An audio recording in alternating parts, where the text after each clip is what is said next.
आप देख रहे हैं एसडीएम न्यूज़। मैं हूं रियाज अंसारी। इस वक्त मैं महाराष्ट्र के तारे शहर औरंगाबाद से बात कर रहा हूं। सबसे पहले बिरादरान इस्लाम को, आलम इस्लाम को 11वें रोज़े की बहुत बहुत मुबारकबाद। एक अशरा मुकम्मल हुआ। बहुत सी जगहों पे हमने देखा अल्हम्दुलिल्लाह कि एक अशरे के अंदर एक कुरान कंप्लीट हुआ। बड़ा ही रूहानी माहौल दिन से दिन निखरते जा रहा है। लेकिन साथ साथ में जैसे ही 10वां रोज़ा कंप्लीट हुआ, यानी कि हम 11वें रोज़े में दाखिल हुए, अब यहाँ से हलचल हो गई ज़कात के निज़ाम कि अब ज़कात की तैयारी शुरू हो गई। अब लोग हिसाब किताब करने बैठ गए होंगे, मतलब जहन चल रहा होगा सोना अपने पास कितना है, कितने तोले है, कितने तोले चांदी है, गाड़ियाँ घोड़े जो भी जहाँ जहाँ भी ज़कात मतलब उस पर लगती है उसके हिसाब किताब होंगे, टक्केवारी निकाले जाएंगी। इसके समझ में नहीं आए तो उलमाए दीन से पूछा जाएगा। बहरहाल माहौल यहाँ से धीरे धीरे करवट लेता है। क्योंकि अभी माहौल शुरू होने जा रहा है आज से ज़कात का मामला। तो तमाम अहले खैर हज़रात जो ज़कात देते हैं और हमारे काबिल एहतराम उलमा इकराम और चारों पांचों तंजीमों के जो इस्लामी तंजीमों के हमारे कारकुनान, उनके सदर, आपसे बड़े एहतराम के साथ, मोहब्बतों के साथ मैं आपसे चंद बातें आपकी खिदमत में गोश गुजार करना चाहता हूँ कि देखिए, जब भी रमज़ान आता है हम ये देखते हैं कि मस्जिद और मदरसों की बात होती है। अच्छी बात है। अगर हम आज़ादी के बाद से अगर हमारे मुल्क के हालात में नज़र डालें तो जिस तरह के वाक़यात घटे, जिस तरह से दीन से दूरी के मामले चले, मूर्ति धुए, बहुत सी मामला चले, तो उसके पस मंज़र में मदारिस क़याम होना, फैलना फूलना, उसको ताकत देना एक ज़रूरी भी था हालात के हिसाब से। बहरहाल अल्हम्दुलिल्लाह क़ानून का एहतराम करते हुए यहाँ पे जो आज़ादी है उसका पूरा पास व लिहाज करते हुए मुसलमानों ने अपने इदारे कायम किए और कामयाबी के साथ चलाए जा रहे हैं। लेकिन ये वीडियो मैं इसलिए बना रहा हूँ कि देखिए, आज भी यही रिवाज चल रहा है कि रमज़ान का महीना मुबारक चल रहा है, मस्जिदों की तामीर, बहुत सी जगह ऐलान हो रहे हैं कि भाई मस्जिद नहीं है, ज़मीन ख़रीदने की ज़रूरत है। कहीं बताया जा रहा है 60 लाख, 50 लाख, 70 लाख, 1 करोड़। ये हमने सुना है। ये हफ्ते में भी मदरसे के मामले पेश किए जा रहे हैं कि वह सालाना 50 लाख खर्चा है, 60 लाख है, 1 लाख है, मतलब 1 करोड़ है। बड़ा मदरसा तो ज़्यादा, उससे ज़्यादा भी है। ये खर्चे बताए जा रहे हैं। देखिए, इस पर मुझे कोई इतराज़ नहीं है, ये अजीम शान काम है। लेकिन एक सवाल है कि हम जिस मुल्क में रहते हैं, तो वहाँ की ज़मीनी हालात, वहाँ के अतराफ़ के हालात, चाहे सियासी हो, समाजी हो, मतलब सरकारी सतह पर हो, जो सरगर्मियाँ हैं, इसको भी आपको सामने रखने की ज़रूरत है। अब देखिए, अगर हम सरकारी सतह पर बात करते हैं तो कहीं ऐसा देखने में नहीं आया कि भाई कोई किसी ने खाली आलम दीन की डिग्री लेकर जो तो सरकारी नौकरी हासिल किया या उसको बैंक वाले लोन देते। वाह वाह वाह वाह वाह वाह, आप अक्कलपुर से पास है, आप मुफ्ती साहब हैं, अब आलिम साहब है, आ जाइए कल बैंक के अंदर, ले जाइए 5 लाख का लोन आपको दिया जाता है। नहीं। हाँ, जो हाफिज़ के साथ, उलमा के साथ कुछ डिग्रियां है ओपन यूनिवर्सिटी से, जिसको बीए का दर्जा हासिल है, तो वो तालीम में आता है। लेकिन उस तरह की तालीम नहीं कि जिसको सरकार मानती हो पूरी तरह से। मतलब जो फासलाती कोर्स होते हैं वो भी सरकारी होते हैं, लेकिन वो सेकंड प्रायोरिटी पे होते हैं। फर्स्ट प्रायोरिटी, पहली प्राथमिकता, यानी कि अव्वलियत, जो सरकारी स्कूल होते हैं, मुकम्मल तौर से प्रशासन से जुड़े होते हैं, पूना बोर्ड है, एजुकेशन बोर्ड है, जो उससे जुड़े हुए कॉलेज स्कूल चल रहे हैं, उसको माना जाता है, चाहे तालीम काबिलियत कम है ज़्यादा है। अब मैंने मराठवाड़ा बाबा यूनिवर्सिटी से समझो मैंने ग्रेजुएशन किया। अब मुझे ज़्यादा कोई आता नहीं, मतलब मैं अधूरा सधूरा है, लेकिन मैं बता रहा डिग्री देखो, मराठवाड़ा बाबा साहब अम्बेडकर पढ़ा हुआ है। तो लोग बोले क्या बात है यार, अंतर साहब ग्रेजुएशन पास है। ये अंतर साहब कितना आता कितना नहीं आता मेरे को मालूम, एक मिसाल जैसा। मतलब ये है कि एक सर्टिफिकेट की बड़ी अहमियत होती है। जो सर्टिफिकेट पे भारत सरकार के हमारे 3 शेयर आते हैं, वहाँ अच्छे ढेर हो जाती है। ये आपको देखने की जरूरत है।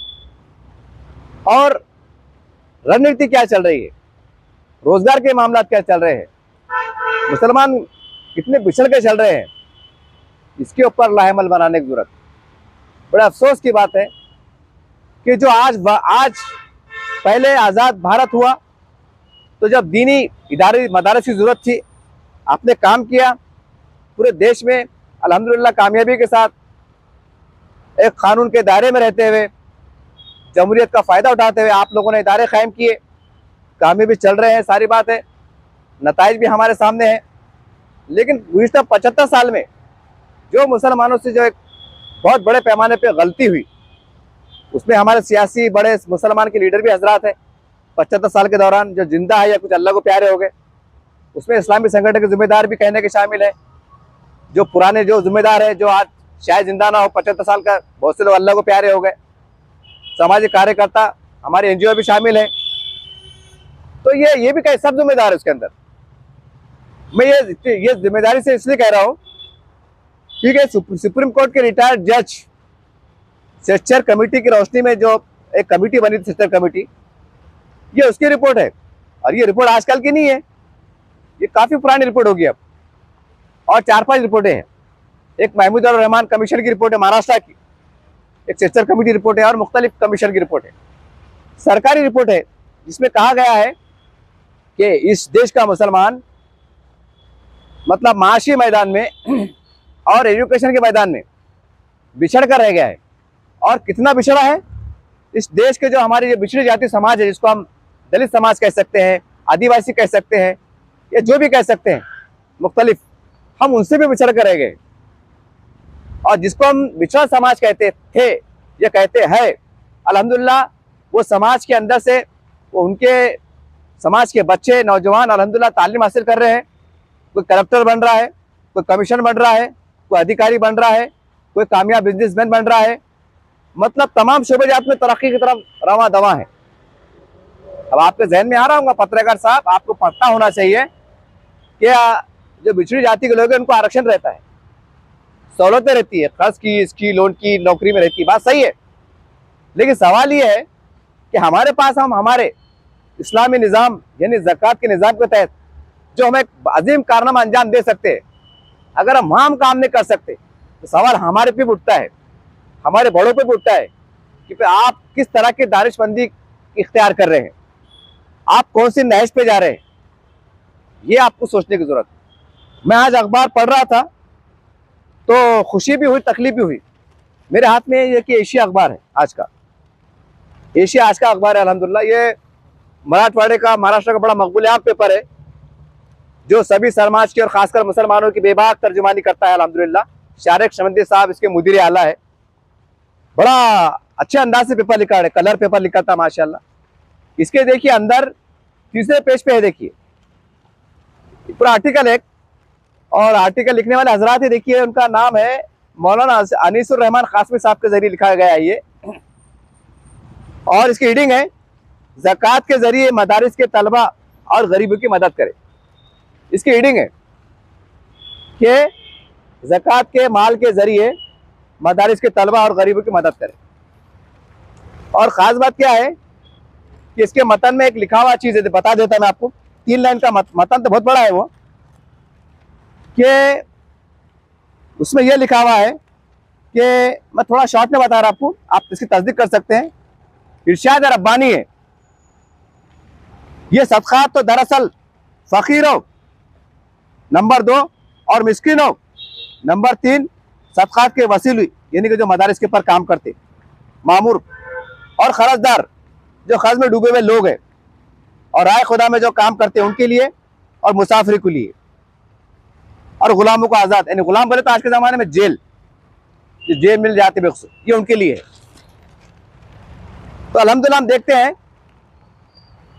कि जमीयत उलमा की तरफ से जो अल्हम्दुलिल्लाह पूरे मुल्क की सतह पर जो जेलों में बेखुसूर बंद है, उनका केस लड़ा जाता है हाई कोर्ट पे, सुप्रीम कोर्ट में, अल्लाह कामयाबी भी देता है। और वो जमीयत तालीम के मैदान में भी काम करती है, जमात इस्लामी भी काम करती है, इसे इनकार नहीं है।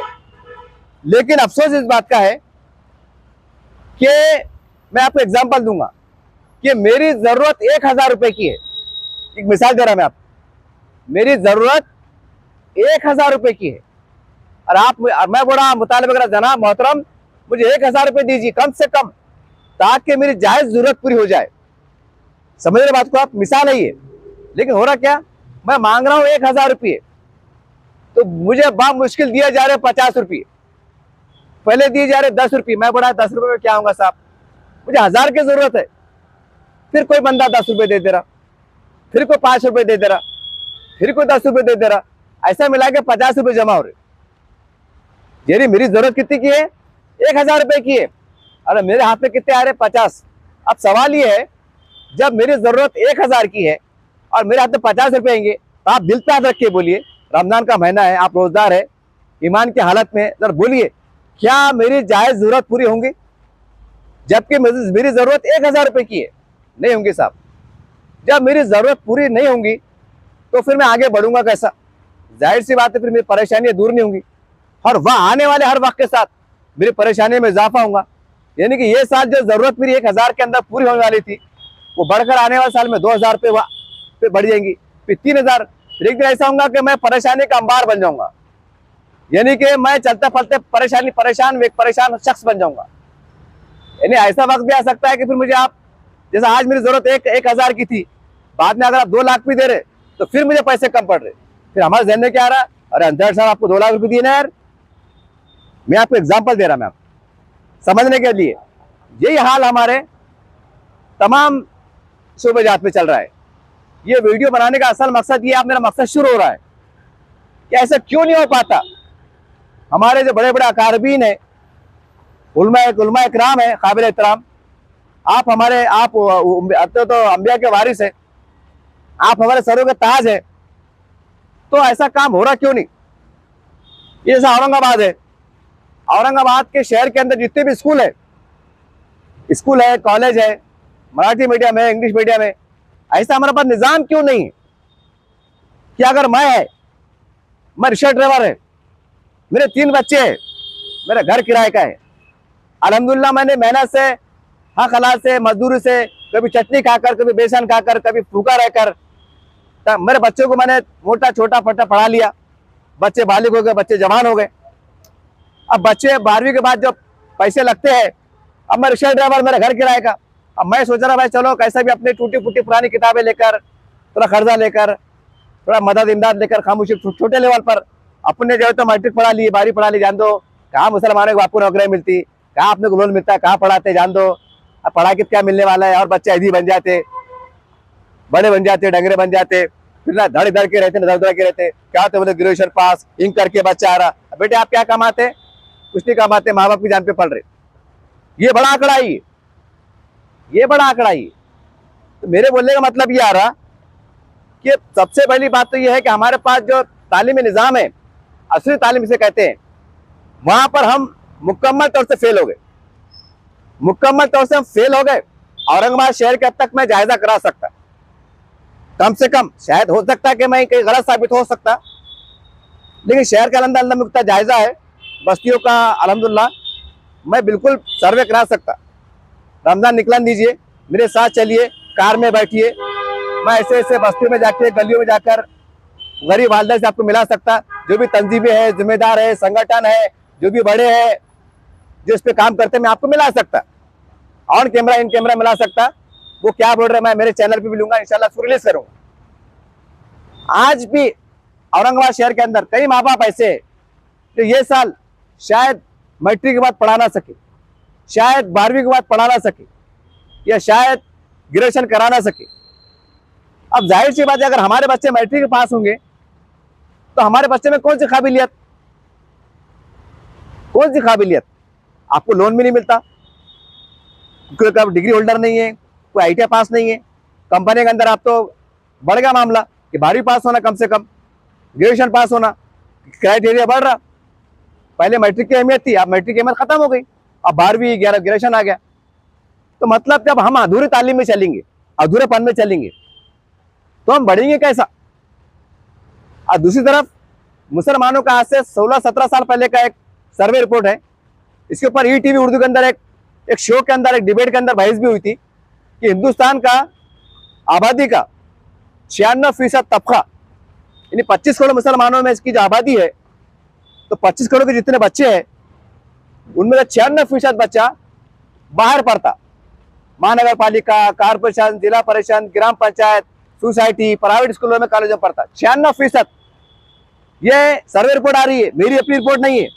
और 4% बच्चा अरबी मदारिस से पढ़ता। इंडिया लेवल की बात कर रहा मैं। और हमारे पास रुझान क्या है?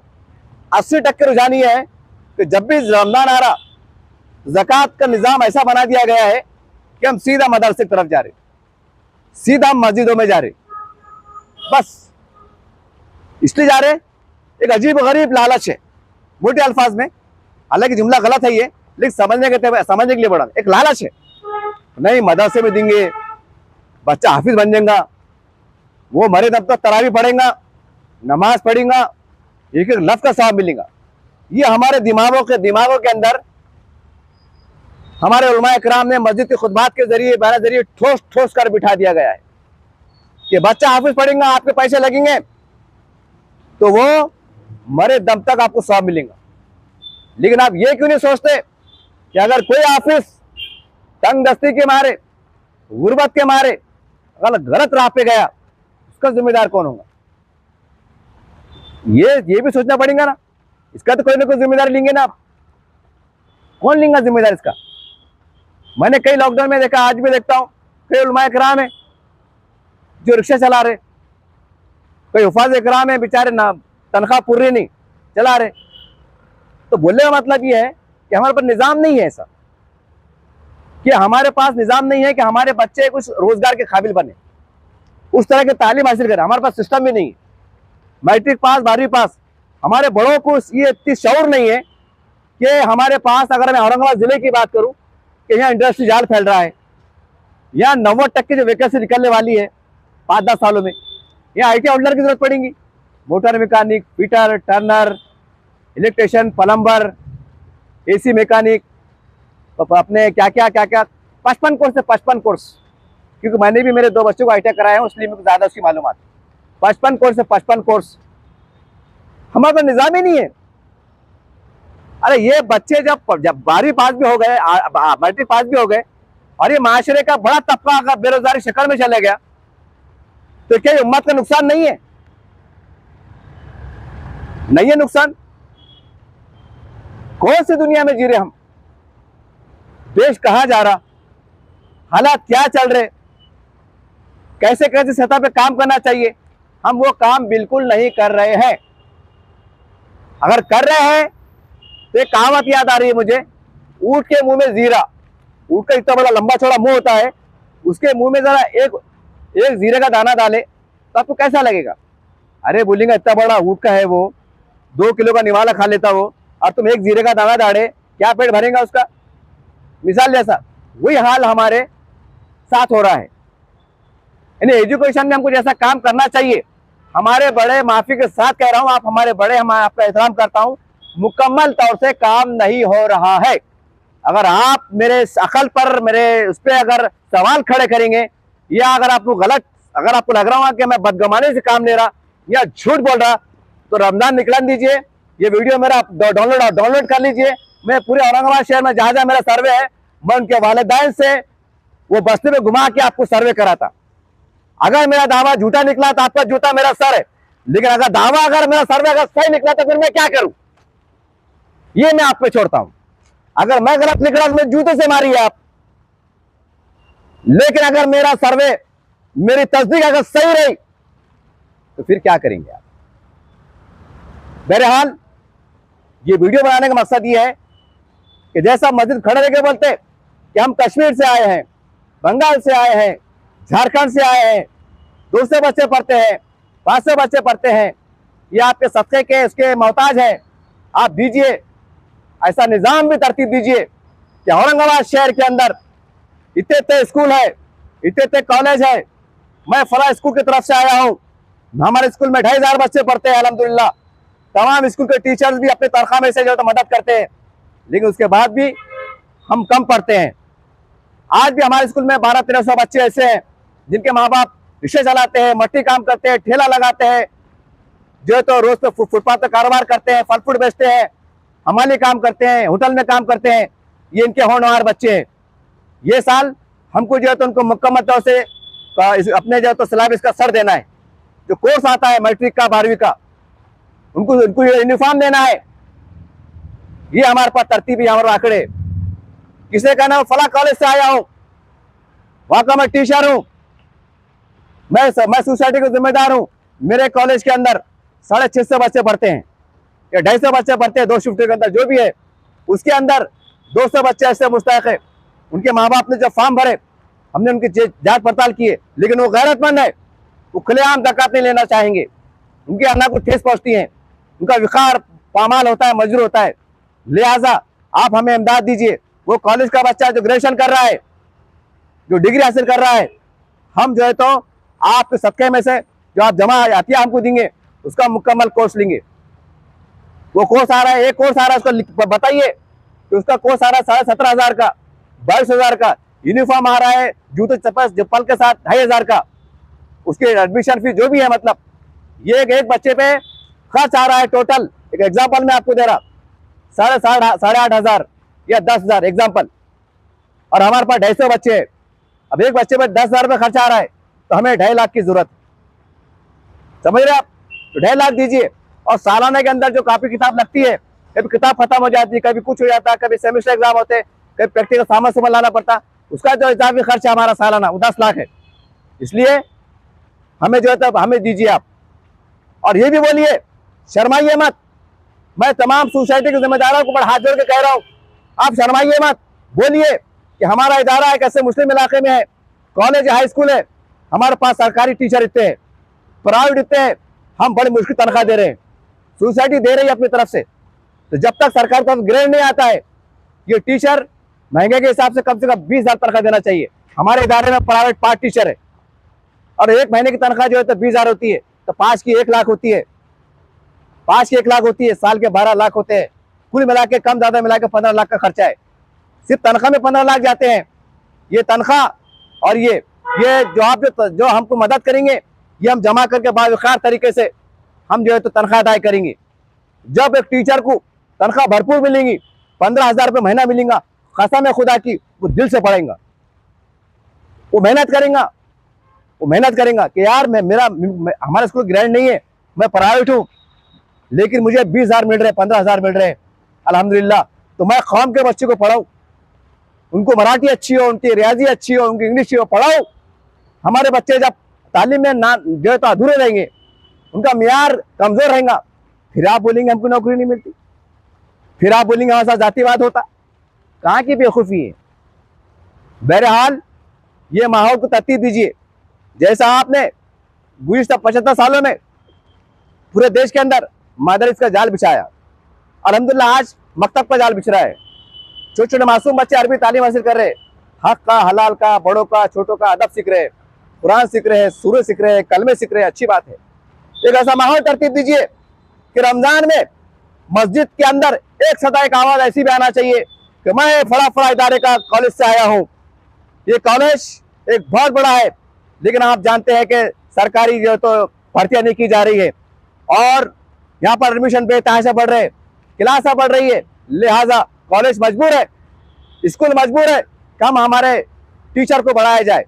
ये साल हमारा बजट हम 5 टीचर बढ़ा रहे हैं, मगर हमारे सोसाइटी में इतना पैसा नहीं है, हम दे रहे हैं जितना हमारी ताकत है, उसके बाद हम पूरा नहीं दे सकते। लिहाजा आपसे गुजारिश है कि आपको सदकात में से, अतियात में से, ज़कात में से आप भरपूर ताउन कीजिए, ताकि ये बच्चे आला तालीम हासिल कर कोई डॉक्टर बने, कोई इंजीनियर बने, कोई कलेक्टर बने, कोई कमिश्नर बने, कोई साइंटिस्ट बने।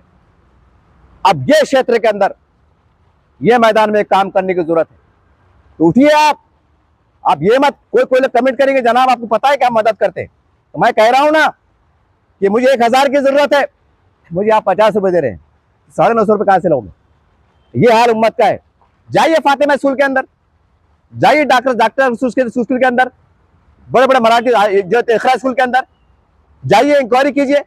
अल्लाह जो है तो Fatima school, doctor school, Iqra school, अल्लाह उनके जिम्मेदारों को, सोसाइटी को, उनके तमाम टीचर को अल्लाह उनको सेहत दे, तंदुरुस्ती दे। मेरा सर्वे, वो टीचर भी खामोशी में गरीब बच्चों की मदद करते हैं, कोई यूनिफॉर्म दिलाता है, कोई कॉपी दिलाता है, मेरा सर्वे। लेकिन अफसोस की बात है कि जरूरत 100 लोगों की है और ये लोग 25 रुपये काम करते हैं, क्योंकि उनकी भी हालात है ना साहब। अब बच्चे 75, मैं आपको एग्जाम्पल दे रहा हूँ। पूछिए क्या चेयरमैन साहब को, वहाँ के टीचर्स को, कि आपको ऐसे कितने माँ बाप आते हैं जो खामोशी बोलते हैं, बाजी मेरी बच्ची, हम गरीब लोग हैं, हम किराए से रहते, हमारे शोहर रिक्शा चलाते, हम बड़े मुश्किल हमारे बच्ची वारी पढ़ा रहे, हमारे क्या करना बाजी, थोड़ा मदद करो, कापे किताबें नहीं है, थोड़ी दिलाने की कोशिश करो। ऐसे माँ बाप आके बोलते हैं। कितनी शर्म की बात है कि जो समाज ने इस मुल्क के ऊपर 950 साल हुकूमत किया, बावखार तरीके से दिया, ताजमहल देने का ताजमहल दिया, लाल किला दिया, मकबरा दिया, क्या क्या नहीं दिया, जीने का सलीका दिया, तहजीब दिया, कल्चर दिया, मोहब्बतें दिया, यहाँ तक के हमारे मुगल बादशाहों के साथ जो बुजुर्ग औलिया आए, उनकी मेहनतों से, उनकी बरकतों से इल्म का दीन भी दिया, शरीयत का दीन भी दिया, क्या नहीं दिया। और आजाद हिंदुस्तान में जबकि संविधान में हर तरह की आज़ादी है, हर तरह की आज़ादी है, आप पढ़े लिखे लोग हैं, सब कुछ है, सब देख रहे हैं, हालात बस से बदतर चल रहे हैं, उसके बाद भी आप जो तो वक्फ बोर्ड पे लड़ रहे हैं। आज मैं अखबार में देख रहा हूं, हीडिंग बन रही है कि वक्फ बोर्ड को बचाना है, वक्फ बोर्ड को बचाना है, ऐसा उलझा के रखा जा रहा है मुसलमानों को, बता नहीं सकता मैं। अब वो वक्फ बोर्ड के बचाने चक्कर में 10 से 15 साल निकल लेंगे। 10 साल में एक पीढ़ी जवान होती है साहब। जो बच्चा पहली में जाता है वो 10 साल के बाद मैट्रिक पास होता है या फेल होता है। अगर 20 साल निकलते हैं साहब तो 20 साल में 2 पीढ़ियां जवान होती है, या तो उनका मुस्तकबिल संवर जाता है या तो बर्बाद हो जाता है। तो जो वक्फ बोर्ड की आवाज़ सदा लगा रहे हैं, तमाम जिम्मेदारों से, सियासी हजरात हो, समाजी हजरात हो, मैं आपसे गुजारिश कर रहा हूँ, या हमारे इस्लामी तंजीमों के जिम्मेदार हो, आपसे गुजारिश कर रहा हूँ, हाथ जोड़ के कर रहा हूँ, ऐसा माहौल तरतीब दीजिए पूरे हिंदुस्तान के अंदर कि कोई भी गरीब मुसलमान वालिदैन अगर स्कूल में गए और स्कूल में ये बोले कि साहब मैं मट्टी काम करता हूँ, मेरे बच्चे को पढ़ाना चाहता हूँ, मैं मजबूर हूँ, तो टीचर ने ये बोला चाहिए बैठिए आप। वो टीचर ने फ़ोन लगाना चाहिए जमात इस्लामी के ऑफिस पर, जमीयतुल उलमा के ऑफिस पर, कोई बड़े स्टेट के ऑफिस पर, या जो भी फला तंजीम के दफ्तर पर कि हमारे पास 4 एडमिशन ऐसे है। तो उन्होंने जवाब में ये बोलना चाहिए, सर एडमिशन ले लीजिए, एक बच्चे के सब कापिया किताब पे अगर हमको 50,000 खर्चा आ रहा, 2 रोज में आपको ये रकम ला के दे दी जाएंगी, या उसका सिलेबस खरीद के दे दी जाएगा। वो माँ बाप को कहो कि आप हौसला रखो, फिक्र मत करो, तुम्हारे बच्चे को कौम पढ़ेंगी, कौम के जियाले पढ़ेंगी, ऐसा होना चाहिए। पर नहीं हो रहा है। गुज़श्ता 3 साल पहले मेरे पास 4-5 केस ऐसे गुजरे साहब, दिल दुखता है, बहुत दिल दुखता है। औरंगाबाद की बात बता रहा मैं, औरंगाबाद के 4 से 5 केस कि जिनके पास खाली मैट्रिक की फीस को पैसे नहीं थे, एग्जाम नहीं दिए उन्होंने, हमारे ग्रीनबेल्ट के लोग थे, मेरे जान पहचाने हैं, किराए भाड़े से रहते, अब शायद आजकल नारे की तरफ रहने चले गए। उसमें एक मेरी रिश्तेदार भी शामिल है। अफसोस की बात है, हालांकि मैं मेरे रिश्तेदार के पास 4-5 लोगों को मैं बोल रहा था कि मैट्रिक एग्जाम तक कुछ जरूरत है तो बोलो, क्योंकि मैं छोटे मोटे लेवल पे मदद करा देता। मैं भी गरीब आदमी, बड़ा तो नहीं है। बोल साहब गरीब आदमी जरा कापे दिला दो ना, बसा दिला दो ना, तो बेचारे बोलते अंतर साहब तुम बूढ़े ना, हाँ दिला देते। कोई पैसे मतलब पैसे मत दो साहब, तुम्हारे हाथ से दिला दो ना, या बच्चे के माँ बाप को ले आता उनके हाथ से पैसे देते, मैं मेरे हाथ से पैसे नहीं लेता। तो बाद में वो वालिदैन ने बोले, हालांकि मैं जाके बोला कि मैट्रिक का एग्जाम के टाइम को जरूरत पड़ी तो बोलो। उनकी माँ बर्तन धोने का काम करती, बाप जो तो तरकारी बेचता। एग्जाम हो गया, वो लड़की थी, मेरे दिमाग में ख्याल आया कि गरीब की बच्ची है, थोड़ा कोर्स करा लेंगे, अच्छा रिश्ता आ जाएगा। मैं जज्बे से गया, मैंने बोला बेटे क्या पास हुए कि नहीं, हमें कुछ नहीं बोल रहे। हाँ बोले वो रिजल्ट आया नहीं, थोड़ा मैं घुमा रहे, मैं भी सादगी में। फिर बाद में मैं चट्टी चक्कर मारा, मैंने बोलो ना क्या बात है, एडमिशन का चल जा रहे, मैं आप करा देता। बोले चाचा ऐसा है, बोले हमने हमारी बच्ची को एग्जाम में नहीं बिठाया। बोले क्यों? बोले वो फीस के पैसे नहीं थे। बोले ये औरंगाबाद की बात 3 साल पुरानी बात है, उसमें मेरे दूर के रिश्तेदार भी शामिल है। अफसोस हुआ। मैं बोला बेटे माँ तुमने मैं बोलना था ना। नहीं बोले चाचा आप हमेशा कराते, बोले आप हमेशा आप 150 रुपए देते, बोले आप भी गरीब आदमी, बोले हमको आपको बोलने की शर्म आई। बोले मैंने सर पीट लिया। मला बेटे मेरे को बोलना था, मेरे पास कई ऐसे जान पहचान लोग मैं करा देता था ना माँ। 600-700-800 रुपए 1000 रुपए फीस को बहुत बड़ी बात थी क्या? मैं आपको ये वाकया कहने को एक वाकया दिख रहा, ये 4-5 वाकये घटे। 30 साल पहले औरंगाबाद की बात है कि मैट्रिक के फीस के पैसे नहीं थे, अच्छे बच्चे जो बन सकते थे नहीं बने। कौन है जिम्मेदार? कौन है जिम्मेदार? हो सकता है इसके अंदर वो बच्ची डॉक्टर बन जाए, बड़ी बन जाए। अब आप बोल रहे होंगे, अब किसको शायद गुस्सा आ रहा होगा, अरे जनाब हमको बोलना था ना, हमारे पास आना था ना, हमको खा पड़े क्या? जो ऐसे लोग जो इस तरह की सोच रखते हैं, मैं उनको कहना चाहता हूं, अरे ऐसा माहौल क्यों नहीं बना रहे आप कि स्कूल के अंदर को अगर एडमिशन आ रहा है और कोई बेवा खातून कह रही है, गरीब माँ बाप कह रहे हैं कि हम गरीब हैं, हम साल भर कुछ नहीं कर सकते, खाली हम चट्टी मिर्ची खिला के हमारी बच्ची को कॉलेज भेज सकते, हम कुछ नहीं कर सकते, हम चप्पल नहीं दिला सकते, ड्रेस नहीं दिला सकते, कापी दिला सकते। एग्जाम्पल दे रहा मैं, ऐसा निजाम क्यों नहीं तरतीब दे रहे कि स्कूल वालों ने कॉलेज में बोलना फिक्र मत करो, तुम्हारे बच्चे को भेजो, बच्ची को भेजो, बुरखा भी हम दिलाते, सब हम कराते, 10 रुपए पेन लेने की जरूरत नहीं। क्यों नहीं कर रहे? क्यों नहीं कर रहे आप ऐसा? जब आप सब माहौल तरतीब देंगे तो कई बच्चे आगे बढ़ेंगे। अगर माहौल तरतीब देंगे बच्चे आगे बढ़ेंगे, नहीं तरतीब देंगे तो लाखों की आबादी कहां तक पहुंचेंगे? आप कहां तक पहुंचेंगे? अगर मेरे पे सवाल खड़े करेंगे, बोलेंगे जनाब हम तो कर रहे ना, अरे माहौल तरतीब दो ना। कैसा माहौल? रमजान खत्म होता, पेपरों में आता फला मदरसा अभी मदरसा, खाना पीना फुकट, रहना सहना मेडिकल सब फुकट। माँ बाप क्या बोलते हैं, यार अरबी मदरसा है ना भाई, नान खलिया भी मिलता है, बिरयानी मिलती, दावत भी आती, सब फर्स्ट क्लास चलता, फर्स्ट क्लास, बड़ी बिल्डिंग है, पंखे है, ठंडा पानी है, सब कुछ है। समझ रहे आप? ये हिंदुस्तान का माहौल है। ये माँ बाप आंखें बंद करके मदरसे में लौटते, जा बेटे फिक्र मत कर, हमको मालूम है, मैं रिक्शा ड्राइवर हूँ, अगर मैं मेरे बच्चे को मदरसे में डाला तो मुझे इस बात का यकीन रहता कि मैं तुम्हें घर में चटनी मिर्ची खाऊंगा, इतना भूखा रह सकूंगा, लेकिन मेरा बच्चा जो मदरसे पढ़ रहा वो भूखा नहीं रहेगा, वो तहारी खाएगा, वो बिरयानी खाएगा, नान खलिया भी खाएगा। अल्हम्दुलिल्लाह, ये प्रैक्टिकल बातें हैं। तो ऐसा निज़ाम क्यों नहीं है? आप पूरे मुल्क में ऐसा निज़ाम दीजिए। आप जो भी हाई स्कूल है, चाहे मराठी मीडियम हो, इंग्लिश मीडियम हो, कोई भी मीडियम हो, निज़ाम दीजिए, लिख के लगा दीजिए कि जब भी एजुकेशन का दौर आएगा, जून का महीना आएगा, जो माँ बाप गरीब है, जो ये इनके पास सकत नहीं है कि हम खाली बच्चों को खिला पिला सकते हैं लेकिन पढ़ा नहीं सकते, वो माँ बाप पहली फुर्सत में आए, बच्चे का बायोडाटा लेके आए और उनको ये तंजीमें, तमाम जिम्मेदार लोग ये कहे कि आपका बच्चा जहां तक पढ़ेगा हम सिर्फ पीछे खड़े हुए, हम खड़े हुए। क्या वजह है? आज मस्जिद के तामीरात के ऊपर अल्हम्दुलिल्लाह अच्छे अंदाज से हदिये की शक्ल में करोड़ों रुपए जमा करते हैं, कामयाब होते हैं। करोड़ों रुपए की जो है तो मस्जिद तामीर हो रही है, कालीन बिछ रहे हैं, झूमर लग रहे हैं, सब कुछ हो रहा है, लेकिन वही अल्लाह को मानने वाले, एक कलमा पढ़ने वाले गरीब गुरबा जो माशी तंगी के मारे बच्चों को पढ़ा नहीं रहे। क्या है ये? क्या है ये? एक तरफ समाज में अगर औरंगाबाद के अंदर अगर 10,000 ऐसे लोग हैं जो काबिल है, होना टैलेंट है, मेरी बेटियां, मेरी बहनें, मेरे बच्चे, लेकिन माँ बाप गरीब है, वो मजबूर पीछे हट गए, और उसी शहर के अंदर अगर लाखों रुपए की एहतियात से अगर करोड़ रुपए की मस्जिद तामीर होती हो, मदरसों का तामीरी काम चलते हो, और यहाँ का चंदा, यहाँ की ज़कात झारखंड, कश्मीर कहाँ जाती हो, क्या ये जायज है?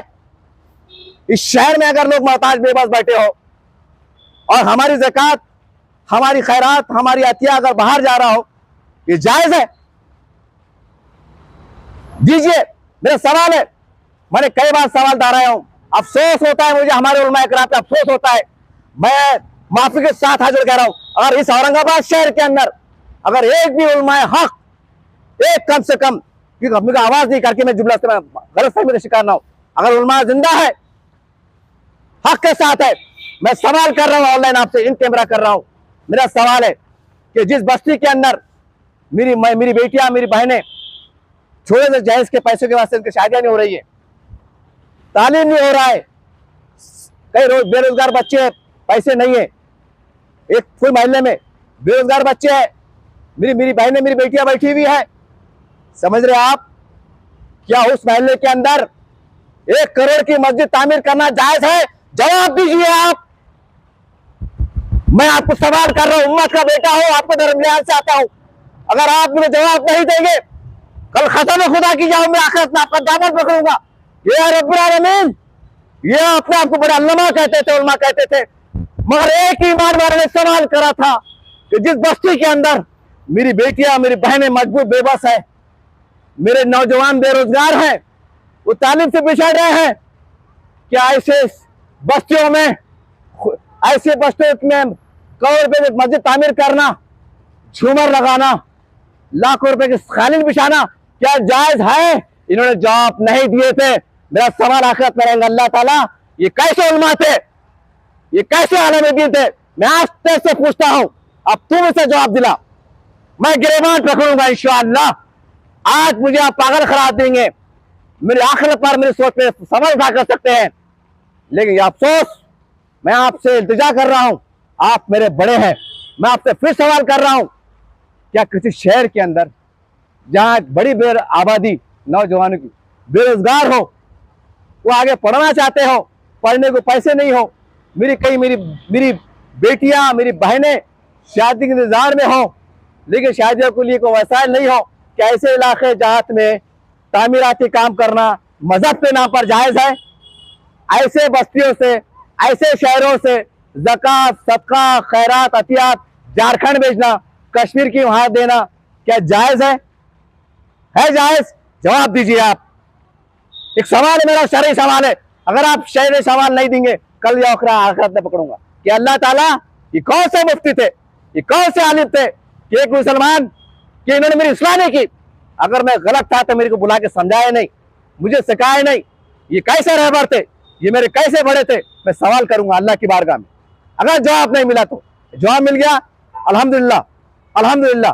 बहरहाल ये वीडियो बनाने का मकसद ये है कि हम अगर हमारे नौजवानों को तालीम के मैदान में, कोई तालीम शोशा की नहीं, इन कर रहे फुकड़ में ग्रेजुएशन पास, जगह डिग्री नहीं, ऐसे कोर्स के अंदर दाखिला दीजिए, ITI सेक्टर, जहां पढ़ने के बाद बच्चों को कंपनी में रोजगार मिल सकता हो, वो सीखने के बाद बच्चा रोड पे कुछ कारोबार कर सकता हो, ताकि हमारे पास जब रोजगार के वसाइल मुस्तहकम होंगे तो नौजवानों को शादी अच्छे से होंगी, उनसे बच्चे पैदा होंगे, वो उनके बच्चे को पढ़ा सकेंगे, मियारी तालीम दिला सकेंगे, खिला सकेंगे, तोड़ टुकड़े के तमाशे कम होंगे, तलाक़ें कम होंगी, बहुत से मसाले हो रहे साहब, इस पे काम कीजिए। बहरहाल जैसा वक्फ बोर्ड की आवाज उठा रहे हैं कि वक्फ बोर्ड को बचाना है, पूरे देश के अंदर लाखों करोड़ नौजवान ऐसे जो बेरोजगारी का शिकार है, जो तालीम के मैदान में बिछड़ कर रह गए, उनको बचाने का आवाज उठाइए, उनको बचाइए आप। अगर आप ये काम नहीं करेंगे और नुमाइशी बातें करेंगे, सियासत की बात करेंगे, कौम को गुमराह करेंगे, अल्लाह का अज़ाब आएगा। ये भोले भाले मुसलमान शायद अल्लाह उनको बचा ले, लेकिन शातिर लोग हैं जो कौम को खपाने का काम कर रहे हैं, मैं सबकी बात नहीं कर रहा हूँ, जो इसमें शामिल है मैं उनको कह रहा हूँ, याद रखिए आप पे बड़ा आएंगी, अल्लाह का अज़ाब आएगा, आपके नस्लों पे आएगा, आपके घरों पे आएगा, आपके कारोबार पे आएगा, आपकी खबरों के अंदर बड़े बड़े सांप रहेंगे और जहन्नुम के अंदर आपको मुंह के बल फेंका जाएगा। याद रखिए आप जो काम अच्छा कर रहे हैं मैं तो सलाम करता हूँ, मेरा बोलना ये नहीं काम नहीं हो रहा है, अच्छा काम भी हो रहा है, अच्छे लोग काम भी कर रहे हैं, लेकिन मेरा सवाल यह है कि हमको 100% करना चाहिए, हमें 100% की जरूरत है, लेकिन अब 25% कर रहे हैं, जबकि हम 100% भी कर सकते हैं। मुझे बुलाइए, कसम खुदा यार कैसा समझाऊं मैं तुमको, मुझे बुलाइए, अरे मैं आप मेरे बड़े हैं, मुझे शर्म आ रही है मुझे आपको सलाह देते हुए, आपने हमारा कान पकड़ के हमें सलाह देना चाहिए। अरे 4 जुमे में ऐलान करो ना, कौन रोक रहा है तुमको? शिर्क है कि हराम है कि बिद्दत है कि इस्लाम से बेदखल हो जा रहे? तालीम के नाम पर, रोजगार के नाम पर मस्जिद खड़े रह के चंदा मांगना क्या शिर्क है कि हराम है क्या बिद्दत है? कोई तो फतवा दे। बहरहाल याद रखिए, हमें जहां पर उम्मत बिछड़ रही है, जहां उनका नुकसान हो रहा है, वहां पर बड़े लेवल में काम करने की जरूरत है। 75 साल में मदारिस से काम हुआ, मसाजिद काम हुआ, ठीक है, जरूरत ही हो गया, अल्लाह ने काम ले लिया, सब कुछ उसका अजर मिलने वाला है। नए हालात में हम समाज को दीन के साथ, दुनिया के साथ हम कैसा मिला सकते हैं बैलेंस के अंदर, इसके ऊपर सर जोड़ के बैठिए, मशवरे कीजिए, सेमिनार लीजिए, इजलास बुलाइए, पूरे देश के दौरे कीजिए, मालूमात कीजिए कि कहाँ के शहर के क्या मसाइल है, क्या मसले हैं, वजूहत क्या है, इस पर काम करने की जरूरत है। याद रखिए, अगर ये हाल चलते रहा बिछड़ जाएंगे, नाम के मुसलमान रहेंगे, अंदर ईमान से खाली रहेंगे। वैसे हदीस में लिखा हुआ है कि क़यामत के दिन, क़यामत के दौरे क़यामत में मस्जिदें फुल रहेंगी, आलीशान मस्जिद रहेंगी और ईमान यहाँ रहेगा। ये मैं नहीं कह रहा हूँ, हदीस में लिखा हुआ है। हो सकता है फिर हमारे किस्मत में वही लिखा हुआ हो कि हमारे ईमान यहाँ तक हो और आखिरत में हम जहन्नम में चले। अल्लाह बचाए, मुझे भी बचाए, आपको बचाए, कोई बदगुमानी नहीं है। बहरहाल काम कीजिए, एजुकेशन पे काम कीजिए। ऐसा सुनने में नहीं आना कोई माँ बाप ने बोलना कि मैं गरीब था तो पढ़ा नहीं सका। एक ITA का बच्चे का, एक ITA कोर्स के अंदर मेरा सर्वे है, मालूमात आप भी ले सकते हैं, ITA में जाके पूछिए, एक बच्चे को कंप्लीटली 8 से 10 हज़ार रुपये खर्च आता है। उसका एडमिशन फीस, सरकारी फीस, उसके कापी किताब, यूनिफॉर्म 10 हज़ार रुपये, यानी एक बच्चे को 10 हज़ार खर्चा हो जाते हैं। 2 साल का कोर्स में एडमिशन ले लेता है, वो लाइफ टाइम अपने पैर खड़े हो जाता है। अरे 10 हज़ार में पैर पे खड़े हो जा रहा, अरे कब तक गाड़ा दिलाते बैठते मेरे भाई, अल्लाह के वास्ते ITA में एडमिशन कराओ ना। अरे बोलो ना मस्जिद खड़े के कि फला तंजीम ने ये साल ITA के अंदर 10 एडमिशन कराई, पैर पे खड़े करी। अरे ये भी तो बताओ कि आपको गाड़ा लौटने लगाते हैं, हमको आगे बढ़ाओ ना। आपको कैसा बोलना है तुमको, याद रखो तुम बड़े हैं, तुम पढ़े लिखे, अगर आपको कौन को नहीं संभालेंगे ना, बर्बाद हो जाएंगे, बर्बाद हो जाएंगे। मैं कुछ नहीं कह सकता ज्यादा। अल्लाह हाफिज।